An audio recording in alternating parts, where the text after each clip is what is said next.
સમાચાર મળી રહ્યા છે ભરૂચથી હિંગલોટ મુકામે ધી સાર્વજનિક વિદ્યાલયમાં જિલ્લા કક્ષાનો સ્કિલ કોમ્પિટિશન કાર્યક્રમ યોજાયો। ઉક્ત કાર્યક્રમમાં 33 શાળામાંથી 47 કૃતિઓ રજૂ થઈ હતી, જેમાં અલગ અલગ ટ્રેડ જેવા કે electronic and hardware, automotive, agriculture, apparel and furnishing, food and processing, IT સેક્ટરની કૃતિઓ રજૂ થઈ હતી।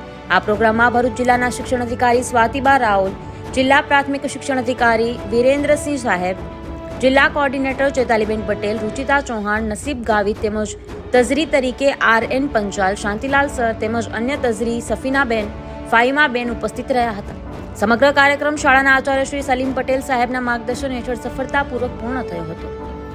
આ કાર્યક્રમમાં 250 જેટલા બાળકો અને 47 વીટી હાજર રહ્યા હતા।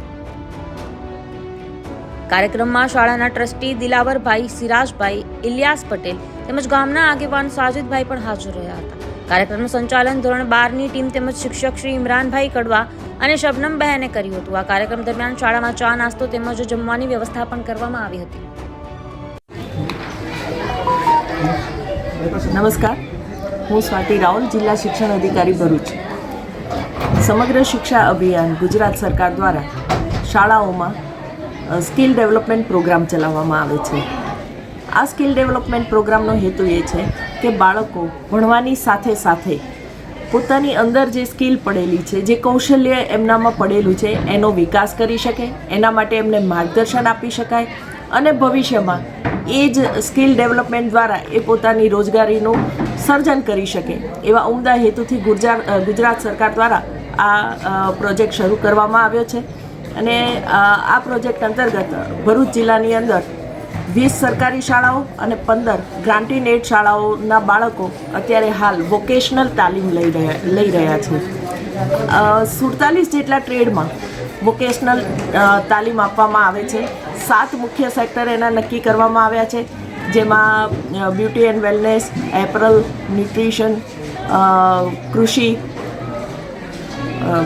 જેવા અનેક વિષયોને આવરી લેવામાં આવ્યા છે, જેનું શિક્ષણ સરકાર દ્વારા નિયુક્ત થયેલા વોકેશનલ ટ્રેનરો શાળામાં જ રહી અને અભ્યાસના સમય દરમિયાન જ એક વધારાના પીરિયડ દ્વારા બાળકોને વોકેશનલ તાલીમ આપે છે। આજે આ બાળકોનો સ્કિલ કોમ્પિટિશનનું આયોજન કરવામાં આવ્યું છે। 46 જેટલી કૃતિ આવેલી છે। જિલ્લા કક્ષાની આ સ્પર્ધા છે। એમાં દરેક બાળકોએ અલગ અલગ ટ્રેડમાં એક કૃતિ તૈયાર કરી છે સ્કિલ ડેવલપમેન્ટ અંગેની, અને એ કૃતિ પૈકી જે કૃતિ પસંદગી પામશે એ કૃતિ રાજ્ય કક્ષાની સ્પર્ધા માટે ગાંધીનગર જશે।